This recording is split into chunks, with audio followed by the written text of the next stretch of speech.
Hi, I'm Ari Shapiro. My solo cabaret show is called Thank You for Listening, and you are listening to U.S. Modernist Radio. Mama don't allow no architecture around here. Mama don't allow no architecture around here.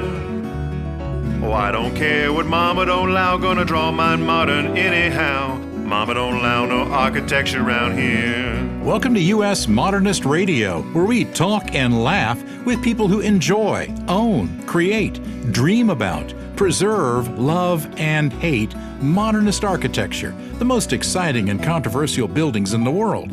I am your sous chef, Tom Guild, and on the Blue Plate special today, we've got a full platter of deliciously talented architects with Tod Williams, Paul Masi, and Jon Gentry. Later on, it's a jazzy dessert with the rich and creamy sounds of Carrie Marshall. And now, fully expecting a 20% tip, here's your host, Mr. Modernism, George Smart. Hey, thanks, Tom. And don't worry about the tip, folks. In this Michelin star audio restaurant, our acclaimed customer service is baked right into the menu. Thank you, Tom, because you always cook up this wonderful introduction. And if you haven't noticed, the classicist movement is ramping up the rhetoric against modernism. This group, like an uncle who still insists on wearing a tweed jacket to a family picnic, are guardians of tradition and firm believers that if it ain't Baroque, don't fix it.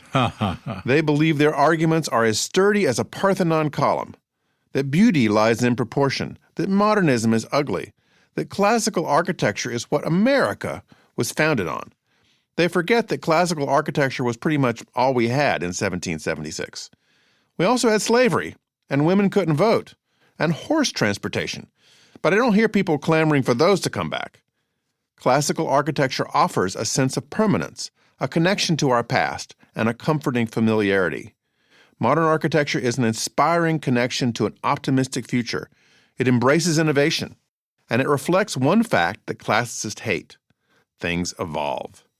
Before the last 10 years, even a staunch classicist could appreciate the structural daring of a curvy, jet-black modernist office, just as a modernist might admire the enduring elegance of a well-proportioned classical courthouse. Up until about 10 years ago, it was a fairly collegial relationship between the two groups. While nearly every modernist I know has no problem with classical buildings and no problem with having more of them, what has changed is that many classicists want to stop new federal modernist construction and rid the federal government of its modernist inventory. That kind of contempt does no one any good, but the classical propaganda train has left the station and it shows no sign of slowing down. Architects can hope that the national AIA will step up, but they've been in such organizational crisis lately that's doubtful. It's going to fall on smaller AIA state and local chapters, preservation organizations, and good old-fashioned lobbying from fans like you. U.S. Modernist Radio is underwritten by Diane Bald and the Budman family, restoring significant architecture in Toronto, Los Angeles, Malibu, and Palm Springs. Tod Williams is one of architecture's most well-known voices. With 3 degrees from Princeton, Go Tigers! He first worked for Richard Meyer, most notably leading design for the Douglas House in Harbor Springs, Michigan. In 1974, Williams launched his own firm, and a few years later hired Billy Tion, leading to one of architecture's most admired partnerships. Together they founded Tod Williams Billy Tion Architects, a New York-based studio behind some of the most beloved buildings of the past few decades, including the Barnes Foundation in Philadelphia, the David Geffen Hall at Lincoln Center, and still under construction, the Obama Presidential Center. It's on the south side of Chicago, which we all recall from Jim Croce, is the baddest part of town. You better not go down there. Here's George's conversation with Tod Williams. Tod, before we get started talking about the Douglas House, let's talk about another house which has unfortunately gone away. One of your first ones, the Tarlow House in Sagaponack. Yeah. How did that house get started? I was introduced to Sagaponack by a friend who was a client and a little older than I, and I did his apartment and did his office. And then he had a house out on the water there. And along the way, I met a beautiful young woman and started dating her, and her name was Devin Fredericks. That's still her name. And her mother was a realtor, and they thought I had talent. And she said, look, I've got a distant relative from England who wants to do a spec house. And would you like to be the architect? And so it was a spec house for the Tarlows. And they were from England, and he imagined this inexpensive piece of potato field. We could make a house at low cost that would suit him and his family as they would come over. Eventually, Devin dropped me. I was not the most faithful boyfriend. She found somebody much better. That house was my first modernist house. And at the same time, because my other friend had shown me that I could move barns around, I did 2 other projects at that time that were speculative for myself. Also because Devin's mother, Tina Fredericks, found the property and said, this is good land, it's low cost, you should do something here. So I was encouraged by 2 wonderful women who were not in my life anymore. So, but it was exciting because the only stipulation for the Tarlow house, and I didn't meet him until the house was done, but it was absolutely clear I had a total of $80,000 that I could spend. That included all architecture and landscape. And the house itself, I could spend it as I wished, but it needed to have a full basement. It needed to have a kitchen, a dining room actually separate, a living room, and 3 bedrooms and baths. So it was a tiny little house, and I did it within the budget. Unfortunately, I used a contractor who was 29 years old and really hadn't built before. And then you put that guy together with me. I was a little bit older. And we made a bunch of not very sturdy decisions in terms of construction. I chose a window that was out of Sweet's catalogs and just put the windows together. And by the time I actually got the windows on the house, the company had gone bankrupt. So those Woodco windows were not the best. So again, early house, I felt great about it. It had an idea of the abstraction of the work that I'd done with Richard Meyer, and was thinking about at that time, made of natural wood.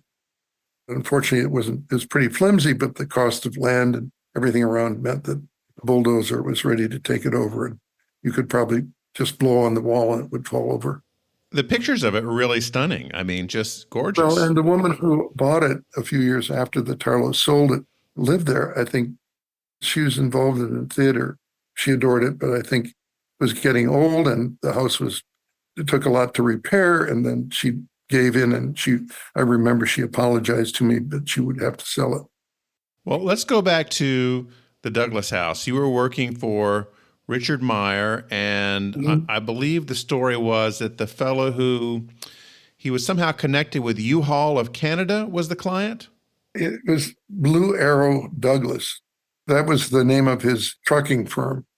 His name was Jim Douglas, and his wife, Jean. Jean, of course. And they had 3 kids. And Richard got the commission when he went out to Detroit to receive an AIA award for, I think, the Smith House. He came back and said, hey, guess what? I sold the plans of the Smith House to these people in Michigan. And I said, what? You sold the plans of the Smith House? Now, Richard may have a different story, but maybe he's not talking anymore, but this would be my story. Sure. He actually, I think, sold them for $10,000 and was planning it. I said, Richard, 2 problems there. Number one, you've got to get permission from the Smiths, I think. Little did I know, I didn't really know and I said, well, I come from Michigan and I sort of know the area they want to build. In fact, I know it very well because my grandparents live up there and I spent every year of my life there, still have. So he let me become the project architect. I'm not sure I had the wits or the capability to be the project architect. Douglas had bought a piece of property in Larber Croach. It's a development community down in near Harbor Springs. It's still there. And they had building restrictions. And I went out to meet the Douglases, who were lovely people. And Jim said, well, Richard wants this to be a white house, but they don't allow white houses, so maybe it'll be gray. So we actually began to put the house and modify it a little bit on this flat piece of land in Larber Croach on the water. But the further one went through that, the more the community didn't like Richard's design. And Jim got mad because he got mad at being stopped, as Richard got mad at being stopped. And I think at that time I said, you should check out this area that's north. There's some beautiful, beautiful land up north of Harbor Springs. And if you go look up there, that's my favorite part in all of Michigan. And they did, and everyone probably knew about it. Certainly Richard didn't, but this extraordinary site up there, the Douglases bought it. It had an existing low house, not very well built on the inland side of the house, and then this beautiful piece of property. I think it was about 300 feet long. We redesigned the house on the sloping site, and that gave us the chance to really rethink the house as much as Richard would allow, and I could get him to both buy into. So my thinking was that it was using the same ingredients as the Douglas house, but choosing to make it a unique piece on its own piece of property. Richard was very busy at the time, and so I had a lot of room to move, and I had a nice relationship with Jim and Jean. And didn't you live there for some period of time? I did, and as it was to be built, I was thinking about it. I a couple of times thought, gee whiz, my life is changing. I was married and had 2 children, and I wanted to maybe go out on my own. So I started to begin to get people ask me to do work. And so I decided it would be really great for marriage and for my experience to go out there while it was being built, which I did, and lived just half a mile south of the house on the water in a cabin. It was a beautiful, glorious summer, long, long summer that I watched it go into the ground. Isn't that kind of the architect's ideal fantasy of working on this spectacular project while living nearby in this beautiful place? Oh my God. It was, and of course, it was actually just a vacation. As far as I could tell, it was the greatest vacation almost ever. It would have healed the marriage if it had gone on forever, I suppose. But the kids and I were, and my wife, I would go back and forth to New York to report to Richard and we had another guy in the studio working on it, actually 2 people working on it who were more competent than I. One was much younger and was very, very rigorous, a guy named John Calamarino. He's still around, I'm sure. And a wonderful guy from actually Vietnam, Sherman Kung, who had his own firm, and another wonderful person. So I had support. Richard was looking the other way, and I don't think he came out to visit until the building was done. And when it was done, it was a huge success. I mean, it was published everywhere. I know. And because it already had the bones of the Smith house, which were great, and using that motif, we flipped the plan and then flipped it back and forth and flipped it, and eventually began to make it much more a kind of statement, maybe too much of a statement. So we created a bridge across to the house. We drove it into the pine forest by dropping piles. The guy who actually set the piles had come off making the Mackinac Bridge, and he was a kind of a wild guy, maybe 45 years old, and had his own rig. And I didn't know. I thought we were going to do step foundations on it. So I'd call back to Ed Messina from the engineering office, say, Ed, can we do this? We've designed it as regular step foundations. He said, oh, no, you can't do that. He determined that we needed to drive pilings in. So they're basically telephone poles that were like the pine trees themselves that became that. And then we skirted the house with siding, so it felt very, very sculptural, and entered from the top and went down.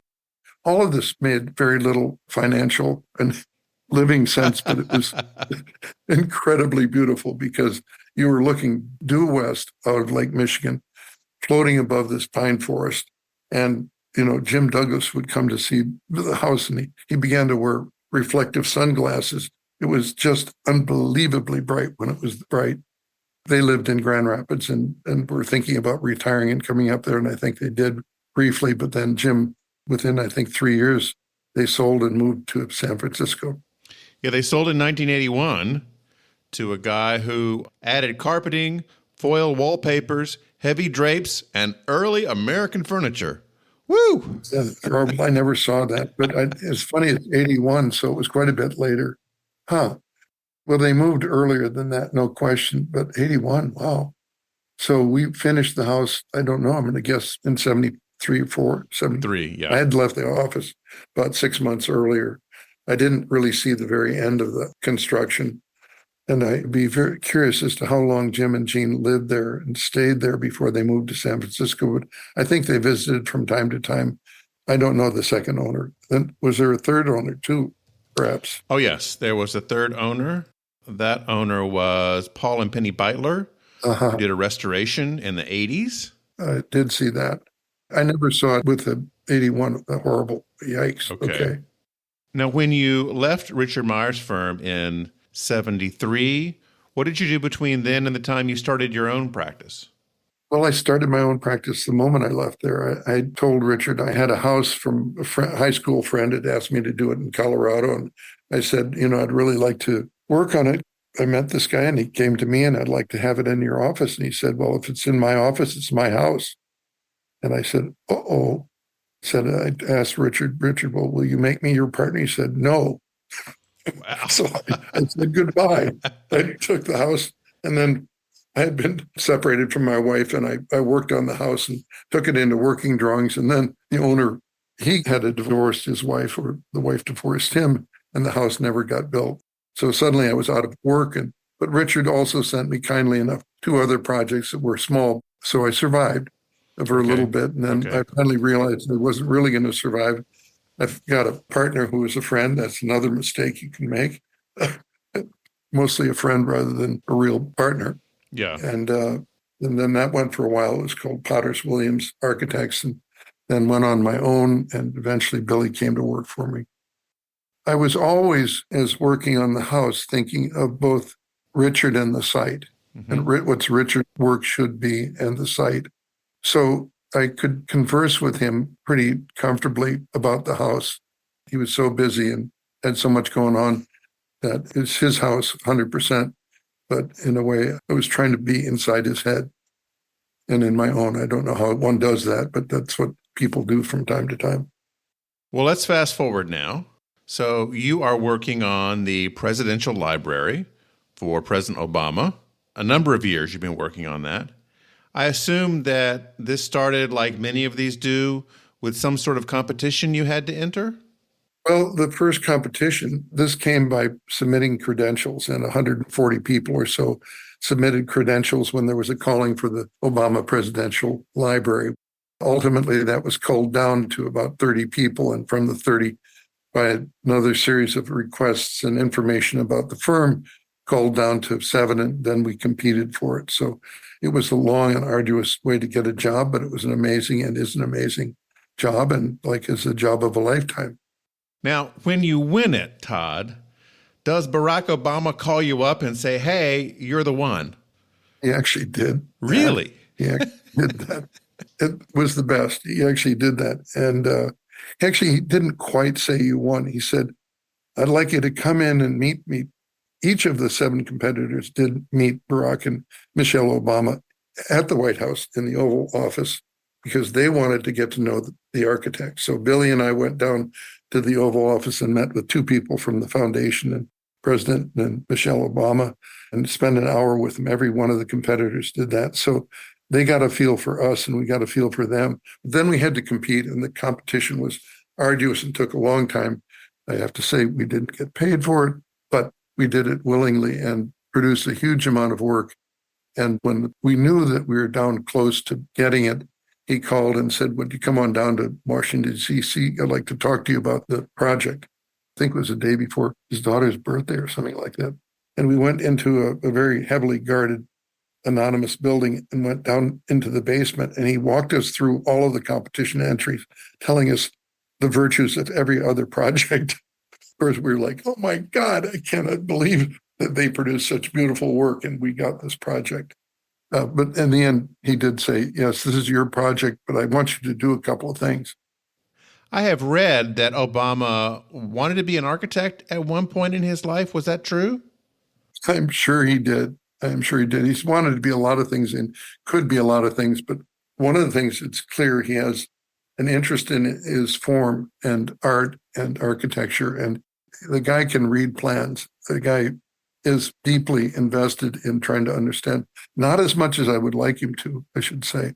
He doesn't really care about as much, in my opinion, how things work, how they're put together, but he does care a lot about how they look. And so he was constantly involved in that and wanted us to show him and explain to him. There was one period where he was complaining about he didn't understand how form developed, and so he wanted to see other alternatives. And I said, well, I'm sorry, the building's virtually described already. We know the size, we know where things are. What do you mean? you want me to show how you make shapes and fate? And he said, yeah. So we went back to the studio and ultimately constructed 25 different models of the possibilities given the internal organizations of the building. So, in fact, a building doesn't always have to look exactly like it works. Oh, sure. Yes, that's definitely true. It's a little bit like a human body. You can have all the organs in the same place and be quite different on the outside. I think that's what he felt. And I think actually that was a really interesting exploration, which I hope no other clients ask architects to do.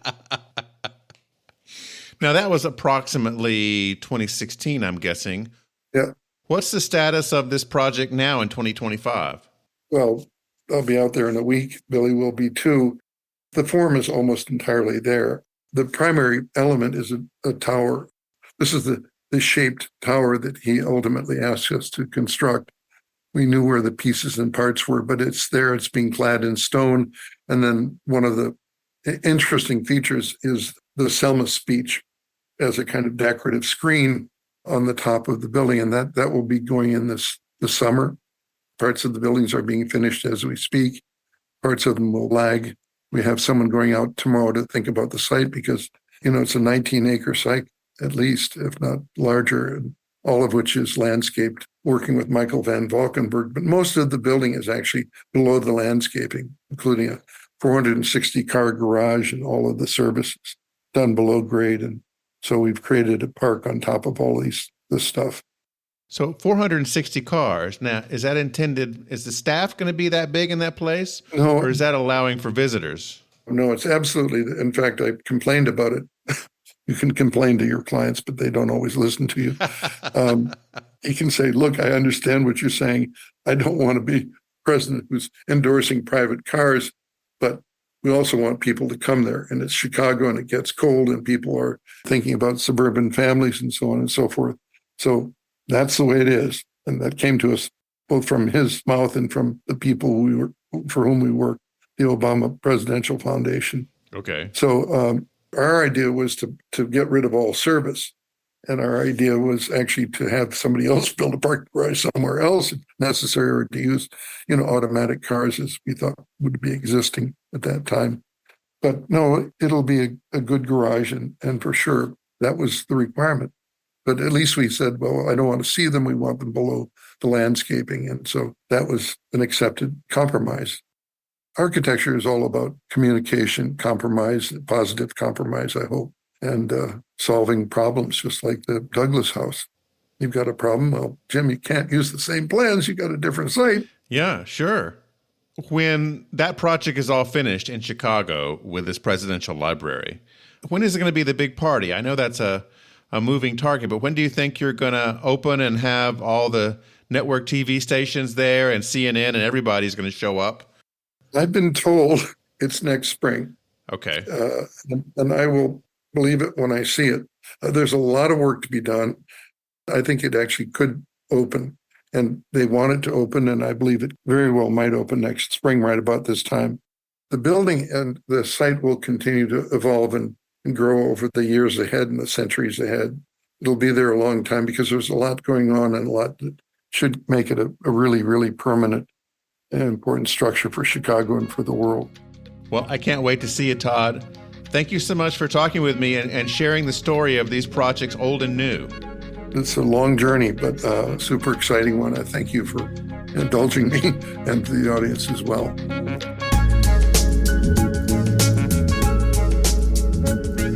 Paul Masi leads the award-winning firm Bates Masi Architects, and his designs have graced the pages of Architectural Digest, The New York Times, Dwell, and Elle Decor. After earning architecture degrees from Catholic University, Go Cardinals, and Harvard, Go Crimson. Like Tod Williams, Masi worked for Richard Meyer. He teamed up with the late Harry Bates in 1998, and together they created a residential design powerhouse. They racked up over 220 design awards, including multiple architectural record houses, AIA awards, Cooper Hewitt nominations, and the Interior Design Hall of Fame. Paul's latest book, Architecture of Place, showcases the firm's much-loved approach. Here's George's conversation with Paul Masi. So, Paul, as I understand, you have been surfing for a long time, and you also surf during the winter. When did all this start for you? It started when I would say I was probably 6 years old. Yeah. And started surfing in, believe it or not, all places, New York, which continued all the way through. And Was this like off the coast of Manhattan, or were you somewhere else? no, on Long Island. Yeah. And all throughout Long Island. But really, my parents loved the beach, and they both came to the U.S. when they were young. My father's from Italy, my mother's from the Netherlands area, and she's migrated around.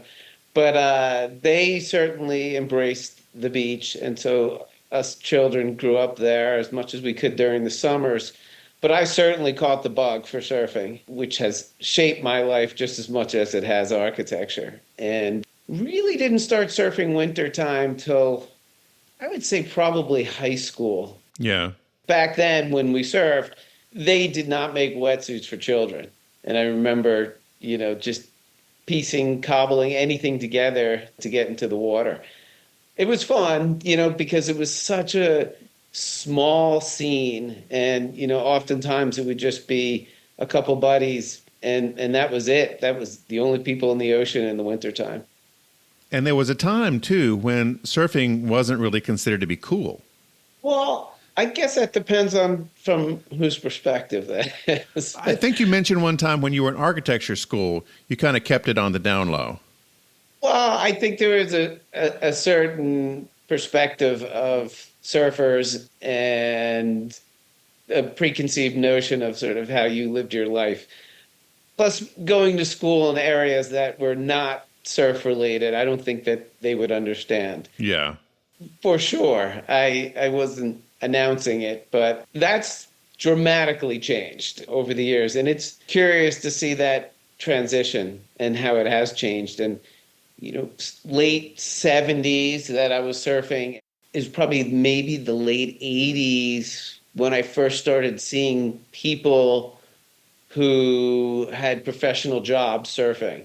Listen, we were trailing behind California, that's for sure. New York really did not have much of a surf scene like it does today. That's so cool. Your firm has just been doing amazing for now, some 60 years? At last count, you have won 243 design awards, which I'm no expert on this, but I'm thinking that's pretty much a record for a firm your size. It's incredible. Thank you. And this all started with Harry Bates. He created the firm, about 65 or so? Yes, that's correct. 65. And he had worked with SOM, I think, previously. Yes. And how did you two meet? To be honest, it was by chance. I was working at Richard Meyer's office in Manhattan, and I was accepted to the graduate school of design at Harvard and decided to take a summer off to, relax before I started the program. And I spent about 2 weeks in Montauk and realized that sitting around relaxing was not for me. And I just so happened to be helping my father open up the house. They have an old house from the 60s, no insulation, no heat, and they drain all the pipes, and it's a true summer home. And I was helping him open it up, and so we lit a fire. And as I'm crumpling up the newspaper, I just, one word just jumped out at me, and I saw architect. And so, of course, I opened it back up, and I look at it, and I see someone looking for some help. And I said, you know what, why not? It's in Sag Harbor. And so I called, and Harry picked up the phone and said, I'd love to meet you. I'm looking for someone who's going to help me all year round. And I said, well, listen, this would just be for the summer. And he said, come meet me for lunch. So I went and met with him, and it was one of those meetings, and everyone has them in your life, where it's just a profound influence that made such a strong impression, him. Yeah. And how much that we connected on whether it was a personal or professional level. For me, it was the first time because he was just so much older than I was. What, 40 years? I think I was 24 or 25, so he must have been 69 or 70 at the time. Okay. So he just said, look, I really don't need someone here for just the summer, but I think it would be fun. So we had a great summer. It was just the two of us. And, at that point, I think he was winding down. Yes. I think we started with a garage and did some handrail drawings for past clients. And it was nothing major. But what was important and what I took away from it was just the way that he was able to balance working with clients, creativity, his talent, and he's such a low key person in that he was not arrogant by any means and very humble about all the achievements. And those are things that never came out. I could be sitting in an office with him for 10 years and he would tell me something that would make me fall off my chair. And, Harry, that's the way it is. That's what he would say. No, why would I tell anyone about that? It's all these achievements, and he really kept them to himself. But that's what made him so special. When I spent some time with him in Fernandina Beach and the house that he designed, I just couldn't believe this little house. It was one of the most immaculate houses I've ever been in. Yes. He pared things down to the essence. He did have some things that he coveted. Even with his work, there were some projects, whether it was from the 60s or 70s or 80s before I joined him, we'd hear from a builder or a real estate agent that's friendly with us that someone will be tearing down that project that he had done. The first couple of times I thought he'd be upset about it. He just said, that's life, things come and go. And it was done for a different time, for different people and a different culture. And so he really didn't have, he wouldn't get too upset about it. I think that he did have an emotional connection to these projects, but those people were gone. And so he would just move on. It was pretty sad when we moved offices from Sag Harbor to East Hampton. And this was, maybe we started packing up 10, 12 years ago. And hundreds of drawings for projects, just beautiful projects, from whether it was the 60s, even some from the 50s, 60s, 70s. And I walked down to the basement where our archive is, and he's just throwing them all out. Oh. I said, what are you doing? He says, I'm getting rid of all these drawings. I said, why are you doing that? And he says, no one needs these. Who cares anymore? And I said, I care. And I said, okay, out of all these projects that you're throwing them out, you have to keep at least 20 of them. And I just made up a number. And he said, fine. And so he picked out maybe 20. Yeah. And we still have those. But the rest of them, he threw out. He deeply cared about what he did. And I think it's evident in his work. But, I don't think he knew the significance of it or really wanted to acknowledge it because he did not want to be in the spotlight ever. That was you and Harry, just the two of you for a while. When did the firm start to expand? After my first year, it was the next summer I went back and we had a lot of fun. We actually designed a house together. And which one was that? That was for Julie and Ed Fraud-Higgins in Montauk on Startop Ranch. Okay. So we had another great summer, and about the time that I was graduating, he had contacted me and said, I never thought that I would have an act two, but I really enjoyed what we're doing, and I'd love to give it another go if you want to come back to the eastern end of Long Island. And, I really thought about it. I think that there's things that I would be missing out on if I did not return to Manhattan or stay in Boston. But at the same time, gain quite a bit. I could be honest and tell you surfing was a lot. It was a lot of the reason I came back. Well, yeah, of course. That's okay. Much better. But my girlfriend at the time is now my wife. She's someone who really appreciated being in this environment and on the coast, and she grew up there as well. So I thought, it's not a bad thing. At the time, It was a bit of a struggle. Sort of modernism was not the, let's just say it was not in favor. And people had an adverse reaction to it. It was more of a traditional shingle style, which is fine. Yeah. But at the time, that's not what we were doing. So we had small moments. Let's just say that, these smaller projects, we really put a lot of energy into them and had some beautiful work in these projects. It was smaller. There was just the two of us. And then it slowly grew where we had one employee and then two employees. And eventually we had 4 employees and we were pretty much maxed out on our space. And we were in an old bank building.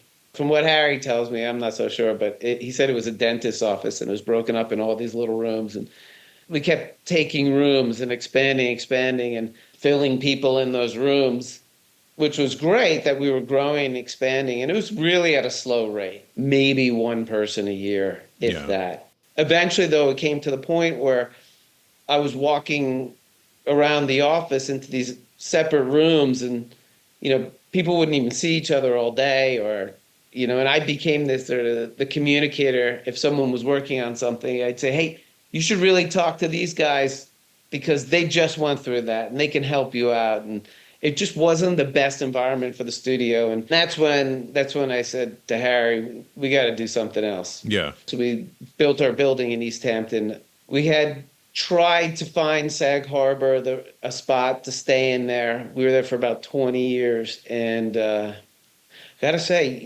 it was difficult. It's very difficult for things like parking and space and everything that we looked at. It wouldn't be a good environment for us to grow in. Yes. So now we're in the East Hampton office. It's been a great experience. And I can tell you, we have a surfboard room and an outdoor shower. Excellent. I think every architect's office should have one of those, right? Rooftop deck, for some cocktails on Friday afternoon. I visited Montauk for the first time last summer. Okay. And it was gorgeous. And what really impressed me, what I had heard about, was the traffic. The traffic out there is unbelievable. If you're going back and forth to Manhattan. It certainly can be, yes. I think you learn to deal with it and live with it. And you have to figure out when you're traveling, where you're going. And for sure, public transportation, that's my favorite. Taking the train to me is the only way to get back and forth from Manhattan. Yeah. I mean, driving it was just abysmal. So it can be frustrating, to say the least. There's a lot of work that's going on out here. And a lot of the trades, they don't live in the area. So they have to commute back and forth. And there's one road in, one road out. I think a lot of areas like this experience the same kind of congestion because of a lack of workforce and they have to travel into the area. You can see all of Paul's projects at usmodernist.org/Masi, M-A-S-I. You can also see Harry Bates' projects at usmodernist.org/Bates. Paul, I think one of the reasons why your firm has won 243 awards is because the scale of these houses is just so appealing. I mean, you've done large houses for sure, but a lot of them you just look at and think to yourself, gosh, I could live there. I could love being in this house because it's the Goldilocks thing. It's not too small. It's not too big. So many of your houses are just right. And I haven't seen another firm do that so well. Thank you. No, I appreciate that. Look, I think that we've done so well because we listen to our clients, and beyond listening to them is really capturing the essence of the place and being able to fold in sort of who they are and how they live with the context has made our work appeal to a lot of people. For sure, myself, I'm very interested in craft and fabrication, and that tells the story of the architecture, the narrative, through a lot of details in our work. It's just been a fascination of mine. And, people try to sort of put us in a cubby hole and say, what style of work do you do? And look, our work is modern for sure, but I think that we appreciate traditional, whether it's forms or building methods. and understanding why they did that and how do we reinterpret it into our work and sort of evolve it. But it's nice to be able to explore the sort of regional vernacular and why it evolved in that way. And so that's what gets us excited. And I think we've done pretty well on the eastern end of Long Island, and we're working in a number of other locations and really excited about that to explore their culture of design and history. Most people, when they hire an architect for a house, are hiring someone for the first time. They've never hired an architect before. So what makes for a good client? How can they be prepared in coming to chat with you?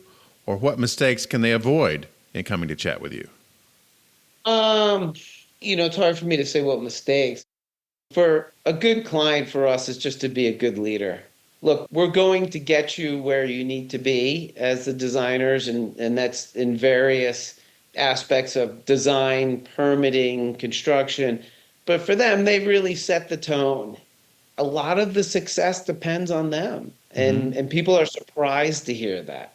And they think it's just the team. Yes, it is the team, but it's sort of who's leading this team. We've had some amazing projects because everyone's gone that extra mile, because it's probably one of the most wonderful people you've ever worked with. And it shows in the work. I would say that's one of the most important aspects of the client, and to find a healthy balance. And I think that's what we try to do. And some clients have come to us and said, I will be your best client ever. You can do whatever you want. And that's not our ideal client, to be honest, because they're going to live there. I'm not going to live there. Yeah. What makes each of these projects so unique is to see what inspires these people and how do they live their life? What gets them excited? How do you form this emotional connection with your home, which is so special and creates these lasting memories? And so we try to find the right balance of them being involved. And look, people are busy. I don't know how much time that they have, but it's finding that balance of them participating, but also respecting what we do and allow us to be creative and explore different avenues for them. So those are the ideal clients. And to be honest, we've done multiple homes for them over the years, and whether it's for them and then it's their children. But every time we do a project for a client, they get better, and I think we get better, but they understand the process and the things that matter. If you want something that's easy and simple, I don't think it's going to be something extremely special. But, of course, it has to be fun, and I think we do make it fun, and clients really enjoy the process just as much as living there. So I want to ask you about one client in particular. How was it, Paul, to design your own house? I have to say it was really easy. Okay. It was, of course, my wife was involved in it, and God, she's the best client. She's very easy. So I think a little bit had to do with the fact that she's the youngest of 14 children. So wow.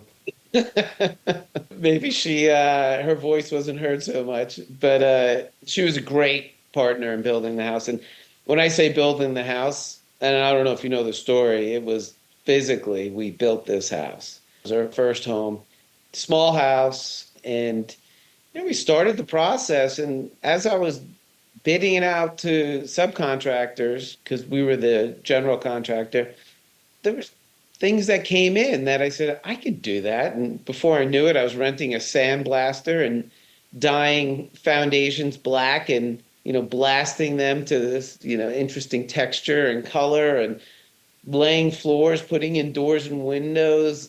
I learned to build cabinets. We built every single cabinet, kitchen, got into changing tables and cribs and bunk beds, and, just built everything. And she was right there with me, and she really enjoyed it as well. It was quite an adventure, but the design aspect of it, not an issue. That's wonderful when that happens. Yeah, I hear a lot of architects that sort of wring their hands on, what to do for themselves if they've been doing this their whole lives. But for me, growing up on Long Island, where there's such a tradition of building custom homes, and I've been experienced to it for such a long time, and And then just working with Harry, and obviously I've been doing this a while, you start to learn what's important in these homes and what makes the experience. And it's not really the finish on your door handles or the type of faucets. That's not what you're going to take away. And there's a greater experience. And, for us on our first house, it was about the seasons and how much of an influence it was on our family and how we enjoyed the changes of the seasons. And the design of that house reflected that to be, ever changing as the year goes on. Paul, thank you so much for talking with me. This has been a real pleasure. No problem. It's an honor to be on. Thank you very much. I know that you had a great conversation with Harry, so I'm happy to follow that up and look forward to hearing all your other interviews in the future. Jon Gentry, co-founder of Seattle's architecture studio GOC, is a designer who never forgot his rural North Carolina roots or his love of tree houses. With degrees from North Carolina State University, Go Wolfpack! Whether it's transforming a century-old building into a collaborative tech hub or designing Tiny Leaf, a micro cabin with mountain bike access, Jon's work earned him national recognition, including AIA Awards, Best Emerging Firm, and features in Nouveau, Residential Design, and the Architect's newspaper. Jon spoke with George recently via Zoom. Welcome, Jon. Thanks for being on the show. Hey, thanks, George. Great to be here. Tell me about growing up in North Carolina. Where were you born? So I was born out in the woods, not really a part of a town, but the address is Reedsville, North Carolina. It's really closer to Wentworth, North Carolina. Grew up there first 18 years before heading off to college. Amazing place to be from, like growing up with a older brother, younger sister. My dad had 25 acres that he kept a garden on and outbuildings, and we were constantly building and carving trails through the woods. And yeah, amazing place to be from and to spend your childhood. Tell me about that teacher that your dad asked over to help site a barn. Mm-hmm. Yeah, that's a story that is a little vague in my memory, but I do remember before we built the barn that sits behind our house, I can remember standing out there, and my dad had invited over an art teacher to kind of help him site where the barn should sit kind of in the landscape. And it's a beautiful kind of pastoral rolling grassy hills where the barn sits. But that probably was my first experience of seeing someone work with a creative mind of an architect in a way, how a structure might sit nicely in the landscape. It's one I kind of think back, like, is that my first experience seeing how an architect might work? Because I didn't have a lot of connections with other architects growing up. It was something I kind of fell into through creative outlets, kind of late in high school. Well, you must have been pretty smart because you got into NC State's College of Design. Yeah, I say that I went to both architecture programs in the state, UNC Charlotte undergrad and then North Carolina State for grad school, and really enjoyed both schools in different ways, like the travel experiences I had while at Charlotte, and then just the like amazing campus vibe kind of feeling at NC State, just having all the disciplines there surrounding one courtyard, being influenced from landscape and graphic designers, industrial designers. I mean, I just remember being friends with all those different people and seeing how they work. I was just really impressed being in a place like that and being so close to downtown, which is different than it is in Charlotte. I enjoyed being able to live in downtown Raleigh and bike to school, and yeah, really amazing experience there. Some of the most fascinating houses in the country are those where the architects design their own houses. And you've designed one called The Rambler for you and your wife, who is a musician. How did that house get started? How long ago did you start sketching out ideas for it? I think one of the first sketches, 2017, on a flight. We were just dreaming, not knowing what would come of these dreams, but of potentially building something one day. And I mean, it really came about to start with was the site, and that was her grandparents' land that they acquired early 80s, right when her older brother was born. The grandparents were like, well, we want to be closer to the family, so they purchased that land back in the 80s, and it had since been passed down to her parents, and then they decided that Lydia and I should build something there if we wanted. So that was an opportunity. It really was like the start of us kind of dreaming about being out there. And then the second part of that is the fast ferry system here in and around Seattle and Puget Sound. Like there's, I think, 4 lines now that connect to islands. We're on a Kitsap Peninsula. But it really does open up the kind of western part of the sound for people to commute in. I'm sitting in my Seattle office right now, which is really close to the sound and the ferry docks. And it allows me to commute in a few days a week and have a toe in the city, but still live kind of where the Rambler is, which is basically a little beach town in Indianola. Yeah, I'm able to catch that fast ferry, and it's a pedestrian-only ferry, 39-minute ride across the sound in the mornings that I commute in, which makes it possible to have a primary residence across the water. I visited Stockholm recently, kind of an island hopping and seeing how people commute in to Stockholm. It's very similar to that, the way they develop these lines of travel to other parts of the state here. It's said that the person who represents themselves in court has a fool for a client. So did you consider at all hiring another architect to design your house? I may have considered that now, living in it. No, but not seriously. Looking at all the little things that you would do differently, I think there's always going to be that. But no, not. I think like even back in my NC State days, somewhere subconsciously, I was like, man, wouldn't it be great to build your own house one day? And for young architects out there, I mean, you learn so much about how you can operate better with how things are detailed, how things can be built kind of in a straightforward manner, and what actually is going to take place on site for these ideas that you're sketching out to happen. Often I thought after building this house, because we were so involved in the actual build, my wife included, I often thought when I was there on site, like how, and maybe I could do this one day, like draw a wall section as we do, but then all the things that occur from the first scrape into the earth all the way up to the eave, the things that live outside of that wall to create it, all of the wood framing that goes into the footings, the stem walls. It's just kind of amazing to think about that when you're that involved in the construction, because you get to see all of it come together. So how does one go about choosing a builder if you're also the architect and the client? I mean, I basically worked in a kind of architect-client role because I would come up with ideas and then present them to Lydia. But we kind of knew we were going to be architect-client and also building a lot of it. And the way we chose the builder that would work right alongside us and lead much of the charge, I must say, like we had to have them leading the charge. It was pretty easy. We had already worked with this builder, Mike Stuntz at Sparrow Woodworks, on a couple other jobs with my studio. But he also lives in Indianola and spent a lot of his childhood there. So Lydia and her family knew Mike and his family really well. So it was a pretty natural decision. Mike and I have since gone on to do other projects. We'll continue to work together on projects.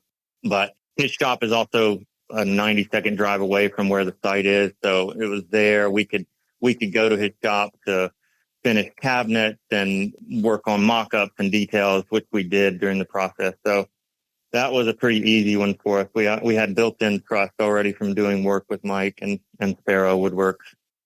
That sounds like a wonderful experience. It really was. Yeah, really was. I mean, there is an article in the New York Times on how to build a house for $600K, a modernist house like this. And there comes with that what it actually took. And really that was like us splitting responsibilities with the contractor early on in the estimating, like, look, we are going to be performing this work. And we really had to like divide up that to make it possible for that amount of money. I mentioned Lydia was so involved with this. It did coincide with the pandemic. So, Lydia's job in Seattle was at a ticket venue, music venue was no longer. So she was around the site a lot more during this time. She, for instance, assisted the mason for 12 weeks. He was the hod carrier for all of the brickwork around the house, mixing the mortar, shoveling it onto the scaffolding, loading up all the bricks on the plank. It was the mason and her for 12 weeks. It was kind of amazing. So it was that kind of work. We finished all the wood planks that you see in the shots of the house on the soffitting, interior and exterior. And really, we were kind of project managing and then using Sparrow to lead where we knew we needed to get out of the way of the construction. So it was a very unique process of building the house. And we really needed a builder that was willing to approach it that way. And about how big was this? How many square feet? It's about 1,700 square feet. Very modest Maybe house. slightly under that interior. That's great. You know, I tell people all the time that you can get away with a lot fewer square feet if you have an architect help you because they're experts at space. I mean, it just makes sense. Yeah, space planning. I mean, I've heard you mention that on some of the other interviews, but it's true. It's not a big house. It's technically 3 bedrooms. We use really 2 bedrooms and an office space so I can work from home some, but really concentrating the public kind of kitchen, living, dining. We call it the public because we host events and things at the house. The kitchen, living, dining is kind of at the west end of the house, and then the more private, quieter spaces on the east with the bedrooms and the office. But pretty simple layout, double loaded corridor, hallway, wide hallway, 4.5 foot wide hallway. We call it the soccer hallway because that's where my 2-year-old and I are playing pass every day. But, you know, you can have a 3-bedroom that's planned in a very simple way that still feels very open and spacious, especially with its connection to the exterior landscape in a number of ways. And clocking in at 330 square feet is another house you've designed called Tiny Leaf is it Mazama? Is that how you pronounce it? Mazama, Washington. Was that for you or a client? I wish that was for us. That was for a client. I'd love to be able to visit there in the spring and fall, but she had a house in Seattle, had this property for a while. She spent lots of camping weekends out there. She's a cross-country skier, which Mazama in the winter, it's a spot where you can the cabin, you can kind of ski in, ski out, really close to the Mazama store. So you can kind of ski down to the store from her site. And then in the summer, the climate there in Mazama, snowy, cold winters, but then it's like hot and dry summer. So there's lots of mountain biking. And then the shoulder seasons, like the spring and fall, is just beautiful out there. That's when I really like to be in that place, especially in the fall. She has a house in Seattle. And then during the pandemic, she kind of moved out there full time, 330 square feet. Everything's just in that little footprint, bedroom, bath, little kitchen, living space, living, dining. Not much of a dining. It's kind of just like a little house set up. But she intended for it to be an outpost. Like this was going to be the first space she built on the site, and then it would turn into her little studio/guest cabin while she built the sort of main cabin. And then after being out there during 2020, 2021, she loves it so much. I don't know if she would ever even do anything. She loves just that one little cabin on the site. Yeah, kind of amazing. What projects have you got on the boards now for houses? Right now, looking out into the studio, we do a lot of, this goes back to my days in Raleigh and NC State too. Lots of hand drawings and physical models still. So one of our employees just built 4 models. We kind of had to catch up with some of the models that, over the past year that we hadn't put time into. They had kind of been started, the physical models, but not completed. But we just finished them up last week. There is a house in Walla Walla, Washington. It's about 4,000 square foot, 3-bedroom, large kitchen, living, dining, and pool terrace looking out to the east, to the Blue Mountains. Beautiful kind of house in the field, these grassy kind of landscapes of eastern Washington with just mega views kind of all around the house. That's like a courtyard house. You kind of enter through this courtyard to the main heart of the house.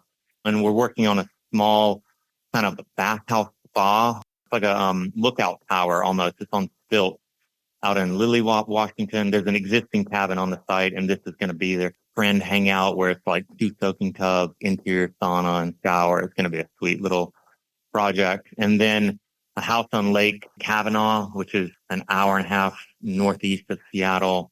Small little 3-bedroom house there that overlooks the lake. And then the last one is a little cabin in Ashland, Oregon. It's not that little. It's a big garage space, and then actually a similar size house to the Rambler on top of a large kind of working mechanic shop garage. The owner collects motorbikes and cars. It's a modest house on top, but then the big kind of like garage space below. Well, let's go down even smaller and talk about the boat, I guess. Is it a boat that you designed, the floating sauna? Oh, wow. It's technically a licensed vessel because we had to do it as a licensed vessel to not get a permit. So basically, it's a boat that has moorage. That was the way we could get around building something like this without getting any kind of city involvement, which is kind of amazing what you can build and then register it as a vessel. That one's a 12 by 20 platform, very small. I mean, the interior is like a 8 by 8. It's just a little sauna box and kind of roof deck that you can dive off of on a floating platform that in the modernist mindset of like prefabbing too, that was an all aluminum kind of prefab float structure that we ordered from a place in Oregon. They shipped it up here all nested together on one pallet, assembled the frame, put the wood deck over, and then we kind of built a sauna box on top of it. That was one of our first projects back in 2014, 15. One of those we did renderings of. We didn't even intend to build it. We kind of just designed this little floating sauna structure, did some beautiful renderings, posted, I think, on Design Boom at the time. And then people got really interested in it actually happening, which encouraged us to fund it. And yeah, we ended up doing a little funding campaign and then building it with a good friend of ours, kind of leading it, and some students from the University of Washington graduate school program. Is it still around? It still exists, but not on water anymore. We had it for 2 years on Lake Union and kind of just shared it with as many people as we could, especially those that helped fund it, the building of it, and did some events kind of planned around it with some of the restaurants that surround Lake Union. And then we eventually, because we were paying mortgage on it and insurance, we didn't intend it to be any kind of like side business or side hustle. So we were like, this thing has to have a lifespan. And we ended up cutting the sauna box off from the frame and the deck with the trolling motor. It had a little trolling motor on the front of it. So that went to a guy on Whidbey Island. He had a little pond that he wanted to use it on. And then the sauna box, going full circle, this is way before the Rambler and us living in Indianola, went to Mike Stuntz at Sparrow Woodworks, and he took that and has it in his back garden, and him and his family enjoy it to this day. I mean, it's kind of surreal actually walking through the streets of Indianola where I now live, and there's the little sauna that we did, 10 years ago. Well, this little sauna actually won the AIA National Small Project Award and one of the Best of Design Awards from the Architects newspaper. So congratulations. Yeah, that was it. It has been amazing to see that. I mean, we get emails and calls just about every week still, 10 years later, asking about it. And we love sharing the story. But yeah, it was passed around and it's still shared through all kinds of blogs and posts. It's one that people are very attracted to. And since, like, a couple of people have developed businesses around that on Lake Washington with floating saunas. I'm not sure they're vessels like we had a little motor kind of going around, but similar. It was cool to see we potentially inspired some of that to happen. Jon, thanks so much for talking with me. It's really nice to get to know you. Yeah, same, George. Thanks so much for the invite. It's great to have Carrie Marshall back in the studio. She's a classically trained pianist, an accomplished vocalist, and an award-winning songwriter, no matter what the category: jazz, blues, gospel, country, or pop. Based in Raleigh, North Carolina, she's a well-known performer all across the Carolinas. Her latest single is Southern Shade of Blue, featuring jazz violinist Andrew Fenn McGill. Welcome, Carrie. Thank you so much. Glad to be here. Carrie, let's just jump right into this first song, Southern Shade of Blue. Who wrote this? I wrote this. Mm-hmm. Yeah. This was one of those songs that took 2 years to write. Some songs just flow right out of you, and some of them don't. But I don't even know how that phrase popped in my head. But I have lived all over the country. North Carolina has been my home since 2008, but I lived in Charlotte first and then in Raleigh since 2015. And all my extended family is back in Boston area. So I've always had this kind of dichotomy of North and South. But the South is my adopted home. I got married here. And so I wanted to write a song. Well, that gives you your green card right there. Yes. If you get married here, that counts. Your birthright citizenship. There you go. Excellent. Yeah, so I wanted to write a song that just really encapsulated my love for this area. And so that's where Southern Shade of Blue came from, lyrically, the idea. But I also, musically, I wanted to fuse bossa nova elements with Appalachian fiddle, So Andrew, who is a fantastic violinist, I just am so grateful he jumped on this project. He lived in Brazil for a while, but he's from the mountains. He's from the mountains of North Carolina. So he was the perfect person to understand the vision of this and put something together for me. So I had him play on it, and I'm very grateful. Here's Carrie with Southern Shade of Blue.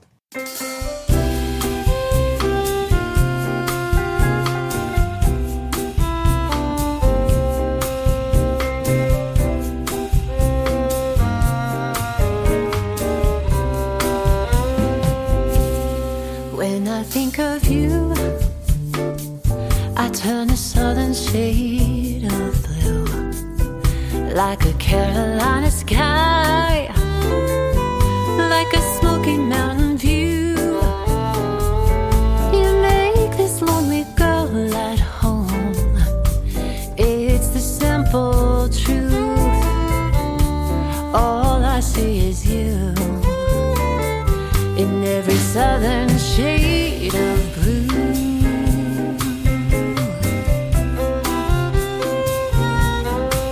I was a northern girl, breathing subway chains and neon lights.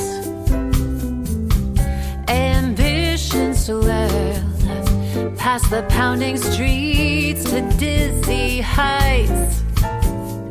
Penthouse dreams with a mailroom check, glamour and define my place, but keep my self-respect.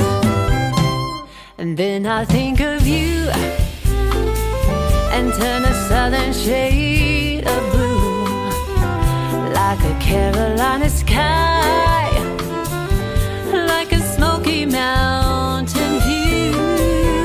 You make this anxious girl at home in the city too, 'cause all I see is you in every southern shade of blue.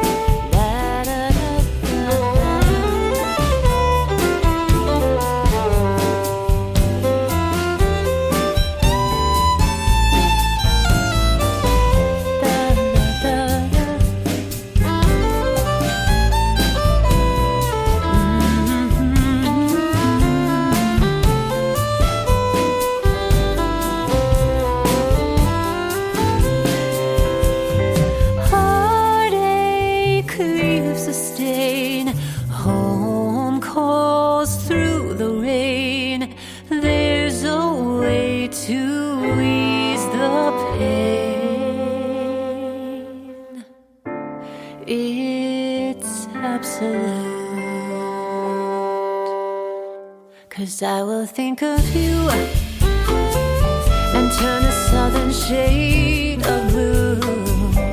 You're my Carolina sky. You light the darkest room. Your smile washes me like waves. Sometimes memory is cruel. All I see is you in every little hue. When I think of you, I turn a southern shade of blue.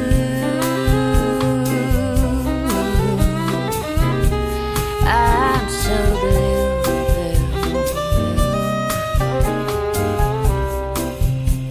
I'm so blue for you.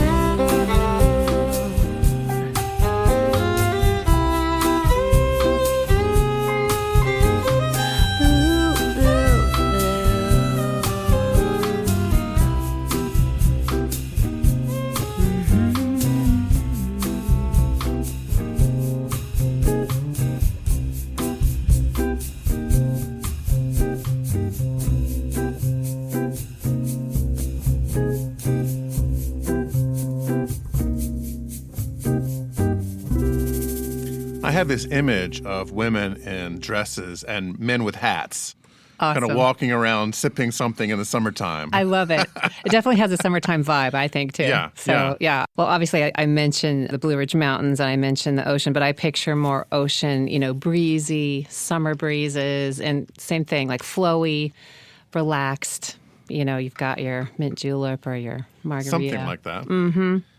You have played an interesting gig at the Democratic National Convention, which was in Charlotte? It was right? in Charlotte in 2012, yes. So how does that work exactly? Are you playing like the ready room for the press? Is it for the whole giant audience? Is it for segments? How does it work? The convention came to Charlotte, so all of Uptown Charlotte was taken over by the convention, and it was a really fun time, to be honest. So there were lots of different events going on, and Key Signature Entertainment is how I landed that gig. And so I played for a party, oh goodness, I think it was called the Unity Festival. And I did actually 2 different events. I did some for the delegates, and then I also did a big party, and there was just music in all these different rooms, and I was so honored to be there. It was really a lot of fun. Did you get to meet Obama or any of the folks from that time? No, I didn't. Someone told me that he was walking around, and in the one room that, I was kind of more background music for that event. Of course, there were lots of different delegates and senators and, people coming in from all over. And so I got to watch them eat lunch. Okay. Do they eat lunch like the rest They of us? do. Okay. They do. Politicians, they're just like us. We're not. Tell me about this next song. It's singing with Estes Tarver called Monday Blues. Yes. So Estes is my husband. Oh. And convenient. I know. I put him to work. But I wrote this song with another. My husband's a full-time actor, director, filmmaker. But I wrote this song with another fellow actor like 10 years ago through Facebook. He was getting on Facebook and talking about all these things that were going wrong on a Monday. And I was just kind of teasing him because he was talking about how hard it is to be a blue-collar actor is kind of the phrase we use for those of us who aren't famous yet and you're just slogging it out from job to job. Hoping that Prel commercial will come along. Yeah. Trying to pay your bills. And so anyway, I was razzing him a little bit. And I'm like, all these complaints. I said, I'm going to turn this into a blues song. And I did. And then I was doing it as a joke, but it started to come out pretty good, and I liked it. So I was like, hey, Tim, his name is Tim Ross. I said, let's get together. And so we ended up kind of fleshing it out together, the final version, and we kind of did a he said, she said, and it morphed it a little bit into that. But it's a fun story, and when I play it live, people love it. So my husband, when he's not on set or directing something himself, he'll join me on a show, and he'll sing that with me, and it's always a lot of fun. Well, here's Carrie and Estes with Monday Blues.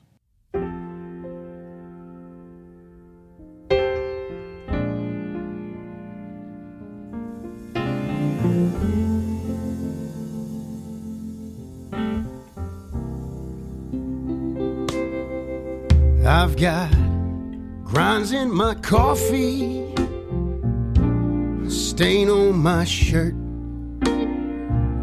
car stuck in the driveway, now I'm late for work. My woman won't stop nagging, her stubborn heart won't bend. Lord, it must be Monday again. Monday blues are calling,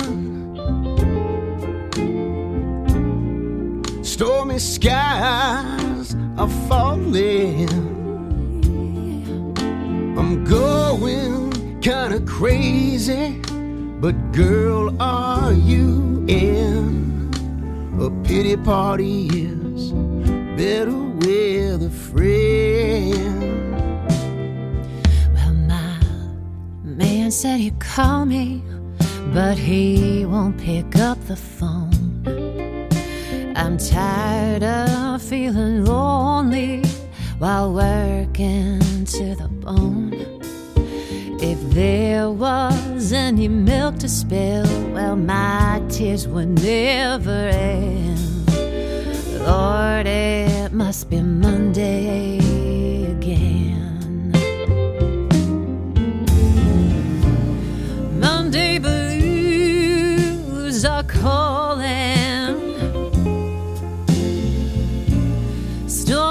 stormy skies, they are falling.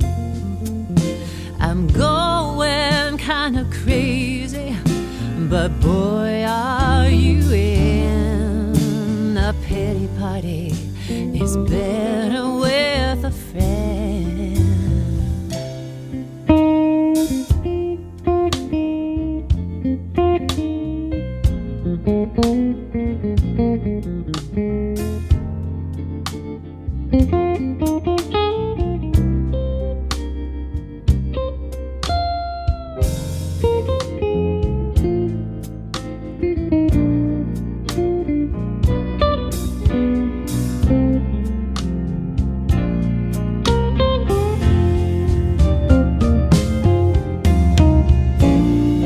Monday blues are calling.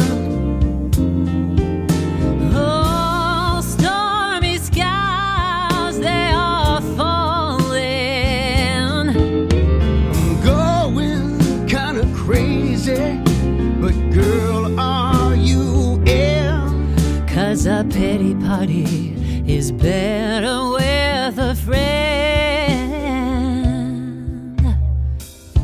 My bank account is empty, but my inbox is full. My soul is getting weary of all this push and pull. If she could only understand, My heart is in his hand. it wouldn't feel like Monday. No, it wouldn't feel like Monday. Oh, it wouldn't feel like a Monday again.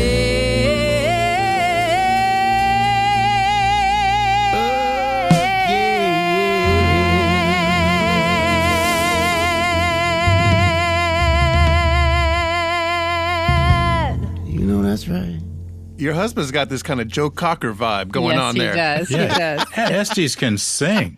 You know, Man. what's so funny is we met on a Harris Teeter commercial. That's how I met him in Charlotte. I know so many people that met on Harris Teeter commercials. In food with love. Yes. The weirdest slogan. But we joke because, you know, he's an actor first, and then I pull him in to sing, and I'm a singer first, and I will act. You know, like literally right before I came here, I was helping him with an audition for a movie, you know, so we help each other out, we support each other, but he's actor who can sing, I'm a singer who can act, and we have our priorities there, and that's kind of how we work together. I just act like a singer, so there's that. But yeah, he brings the cool blue-collar, gritty vocal to it, which I love. And before we even had been married, you know, I had tried out all these different guys on that song, and they were too good. Their voices were too smooth. It was too nice. And then I heard him do it, and I was like, oh, that's what I want. Yeah. That's exactly, because he understood the storytelling element of it, and how do you dig into the grit and the hard times. And so, so I love how he sings that song. Tell me about your summer and fall plans. So coming up, there's a new jazz club called 88's in Charlotte. So I'm doing some work with them there. And O. Henry Jazz Series in Greensboro always has a lovely series every week. I'll be doing some gigs with them in July. And then coming up in the fall is my big show. It's called Jazzicana Blue. Can you see my theme? Blue. That I tend to think in colors. And so when I'm putting my bigger shows together, it's very thematic that way.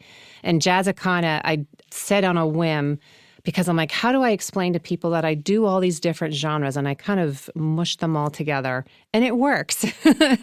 So my big show's at the Rialto Theater in October. Great. And it's also a breast cancer fundraiser. I don't know if you know this, but I'm a breast cancer survivor. So I do this fundraiser every year with the nonprofit One of Us, and we raise funds and awareness for women right here in North Carolina who are undergoing breast cancer treatments.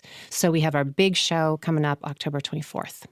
Well, the Rialto is a great venue. We have our architecture movie series there. Oh, wonderful. On Glenwood Avenue in Raleigh, North Carolina. That's right. And that has been there 100 years, I think, now. That theater is Wow, I didn't realize it was one of the that long. classics. Amazing. Yeah, I'm looking forward. This will be my first time doing a show there. I was talking with one of the guys there, and he's like, absolutely, we'd love to have your show here. So come on out. Come, we'd love to have you. Carrie, thank you so much for coming back to the show. You're welcome here anytime. Thank you so much. I love being here. Thanks for listening. U.S. Modernist Radio is underwritten by Diane Bald and the Budman family, restoring significant architecture in Toronto, Los Angeles, Malibu, and Palm Springs. Okay, Tom, wrap us up. Visit usmodernist.org's massive archives to listen to past shows, discover documentation of 25,000 significant modernist houses, and access 5 million pages of classic 20th century architecture magazines. U.S. Modernist Radio is produced by Soundtracks Recording Studios in Raleigh, North Carolina. Our theme song was performed by George Smart and Robinson Earl, with guest research by Bobby Morris. Brave is her middle name, or it could be Bixby. We really don't know, but Bixby is such a great name, right? You know, remember Bill Bixby? Yeah, the magician and the hawk.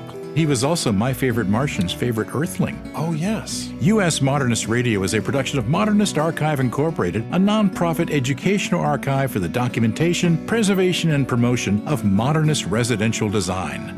I'm Tom Guild. George and I'll be back soon with another Can't We All Get Along edition of U.S. Modernist Radio. Thank you, Rodney King.